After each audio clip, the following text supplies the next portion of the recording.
1/4 inch jack. It shows the 3-way switch. And your pickups. We're not going to put the pickups in right now, as I said before. So what you're going to do is you're going to create a wiring harness of everything you see there minus the pickups.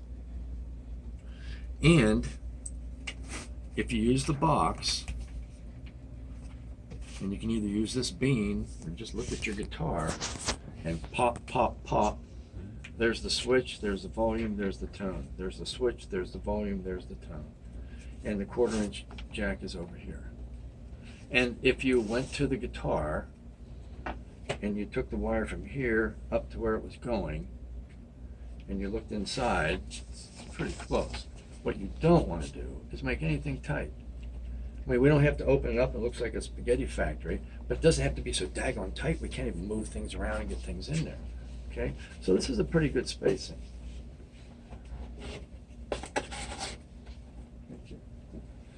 The way I explain it to the students was it's like painting. It's more about the prep than it is about the soldering. And the prep is, and there's alcohol pads over there, and right by there's a little piece of 400. And you can see the oil that I took off of the back of the pots. I put grounds, I like to put solder on the sides because sometimes I ground to the side of that. But anything that is going to get soldered, the 1/4 inch jack has a ground. The ground is the sleeve. Hot side is the tip. So this is the ground. I scuffed that up, and I scuffed both sides of that up with this. Okay. I scuffed the back of that up. When you look at the diagram, these are major grounding points for us. So I scuffed those up really good. All these tabs, scuffed those all up. Inside and outside, scuffed all of those up. Anything that's going to get soldered, I'm going to scuff up. Then I take a piece of alcohol pad. I've already done this, and they're sitting over there. I've already done that. And I wiped all the components off. My experience has been that's been one of the major reasons when these things fail is, a little bit of prep goes a long way. Okay?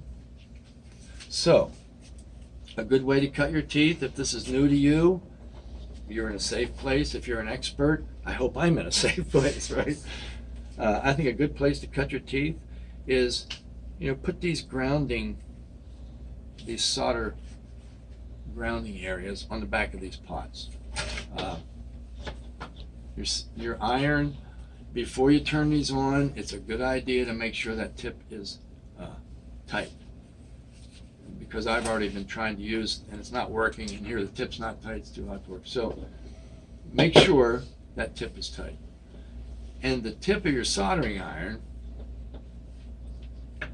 you should be constantly dressing that thing. Now I know that that's in good shape. Tip of the iron should be shiny. When you first get it, tin the end of it, and that's just putting a little bit of solder on it. But you want to keep that shiny and transfer heat really nicely. So, I already put one here. I'm going to lay that iron down. Will I transfer more heat this way or this way? Of course. This of way. course. So whenever we're even hitting the tabs, we want to do our best to get as much of that iron on any of the surface we're heating up.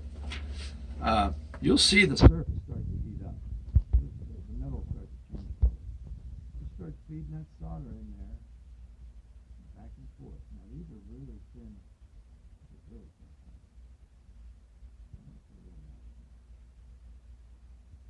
Not a bad way, just to kind of get a feel of what they're doing.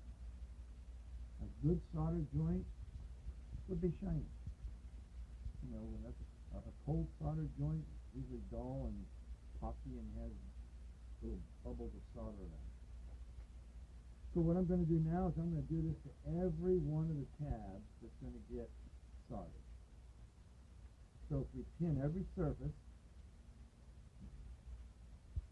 and we pin the wire, we're really already going to find it. Once in a while, it's nice to have somebody helping you.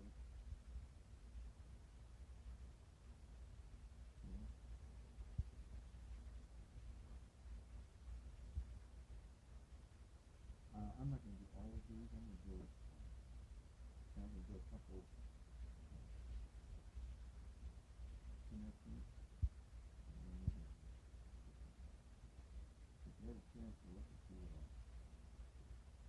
soldering video, I had my students do that too. What I would do is, I would say to them, what I would say to them, whatever I was going to do, they'd have to watch that video. So they get the tool that's there, and look at college, and they say, hey, did you get a chance to watch the video? They go, okay, we'll see in 15 minutes now. They won't have to. But my whole thing is, I believe if you come, like you guys did the Fusion 360, if you come prepared, and you've seen it once, at least, you kind of see something out of it with the course.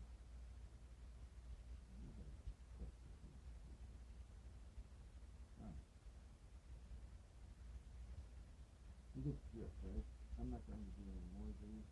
I will say this is my personal preference. When it comes to grounding in here, sometimes we can make a nice little jumper, a fishtail, to make it easier.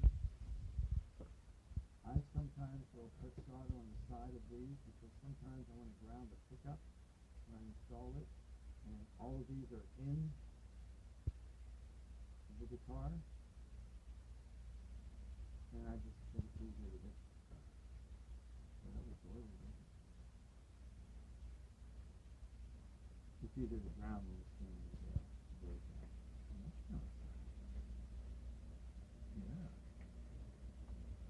Yeah. That's my personal preference. When this is in the guitar, you're going to have to get inside there and ground off these pickups. And I just like sometimes just to do it to the vertical surface. All right, let's put a connection in. When you look at this wiring diagram, you can see that the back of the potentiometer, the volume and the tone, are a grounding point. So again, just cutting your teeth, I would tin every surface. I didn't tin every one here for the demo, but you tin every surface that you're going to solder to. And let's make a connection. Let's do a connection just for giggles. Let's go from the middle of the volume, which is right here. And by the way, I label them.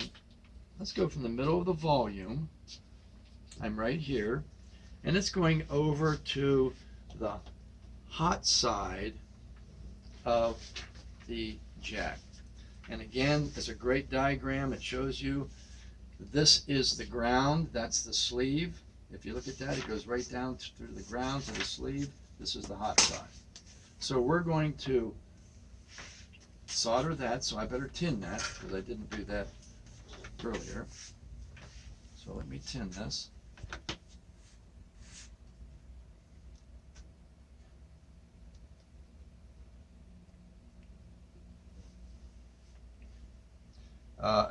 Again, I know we have people that have soldered here. I don't do a mechanical connection. I know we have holes in these. I don't do that. I didn't teach it to the students. Some people do. They prefer to wrap the wire through the hole and solder it. That is absolutely your preference. I didn't teach it that way. I have my reasons, but that's my deal. Okay, so let's go from the middle of the volume over to the hot side, which is right here. And you know, I'm going to leave a little bit of room because that's going through the hole. Some of you guys remember how long we drilled that jack hole? So, you know, I wouldn't make this real tight. I think that's fine. I'm going to do that. These Irwin wire strippers are great.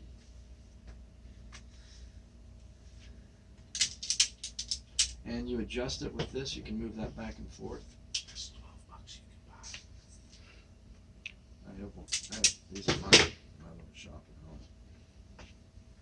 Don't use your teeth. Yeah. Gotcha. Okay, so helping hands.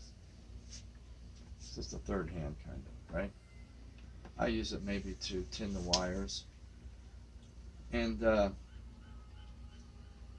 I think it's a really good idea to, after you tin these wires, to nip these the size of the terminal or the connector that you're going to. And all these little tips that we give you is because we did this with a lot of students. And if you want to see how a process works, or you want to test something, have students do it. And when they make these really long, and I'll show you what I mean, I'm going to clip mine to the right size. When you make these too long, it's a little piece of wire hanging down past the connector. For instance, we're going from the middle of the volume, right?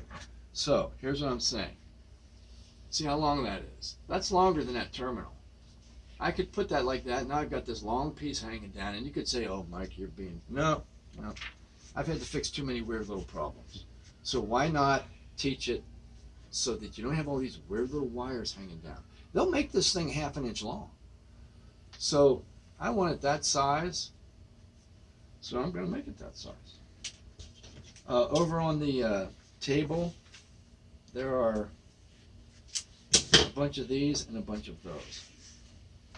So again, I'm just going to do a couple connections here, and then we're going to move on to kind of making a jumper. So let's go from the middle of the volume.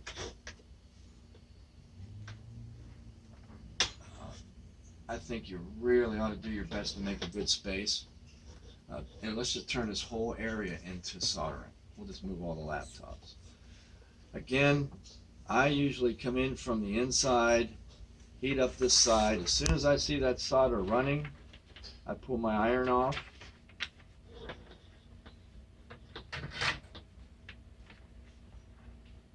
And that is not going anywhere. Again, if you want to put it through the hole, and absolutely. I'm not here to tell you how to do things. I'm just showing you the success, something I had success teaching students. Okay, that's pretty long. I'm going to get rid of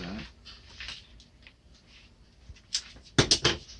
And we're going to the hot side. And again, since that jack is coming through this way, right? Jack is coming through this way. I'm putting my wire on the outside. Again, I'll put that underneath. When I see both of them flowing, I pull away. And then you'll see that little, a drop of solder. It'll get shiny, and that's a good solder joint. A cold solder joint is kind of like when I was trying to ground that. That was starting to look like a cold solder joint. I probably didn't clean that good enough. Okay, here's what I do. I know that I just did. Cold solder joints look like art sculptures. Art sculptures are not what we're shooting. Everything has to be grounded. Everything has to be grounded. I'm a fan of creating a ground plane, so I actually, the two wires that go between the two potentiometers, I actually make that bare, or I make that where we've got a substantial opening, so that way all the other ground wires come to that location. It just makes it easier so you don't have to keep trying to solder the back of the potentiometer over and over and over. Yeah. You solder it once and you're done. And you can make little ground pigtails, we call them. Yep. Like little jumpers. And with those strippers, you can actually strip the middle of the wire. So you can have a bare area in the middle, and then strip the two ends that you can then solder to, so you still have. So it doesn't have to be totally bare wire. I wasn't planning on doing this in front of you guys. I just got this. I should have made that bigger. Don't make it. That's too small. You need to come over with a better loop than that. Yeah. I'm done. I think you need. Oh, look where the capacitor. Or excuse me. Look where the capacitor goes. Let me show you that.